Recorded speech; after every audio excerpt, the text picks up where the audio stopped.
सोलापूर मंगळवेढा मार्गावर कामती येथील उड्डाणपुलाजवळ झालेल्या भीषण अपघातात दुचाकीवरील दोघांचा मृत्यू झाल्याची घटना घडली. मंगळवेढ्याकडून सोलापूरच्या दिशेनं भरधाव येणाऱ्या टेम्पोनं दुचाकीला मागून जोरदार धडक दिल्यानं हा अपघात झाला. बालाजी यल्लाप्पा खरात वय 42 व सुरेश अण्णा होनमानी 47 दोघेही राहणार वटवटे तालुका मोहोळ अशी मृतांची नावे आहेत. दोघे जण आपल्या दुचाकीवरून कामतीकडे जात असताना हा अपघात घडला. मिळालेल्या माहितीनुसार आयशर टेम्पो MH13DQ 6316 न कामती येथील उड्डाणपुलाजवळ दुचाकीला जोराची धडक दिली. धडकेची तीव्रता इतकी होती की दुचाकीवरील दोघे गंभीर जखमी झाले.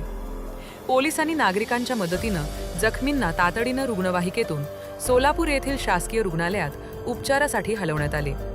मात्र डॉक्टरांनी दोघांनाही मृत घोषित केले.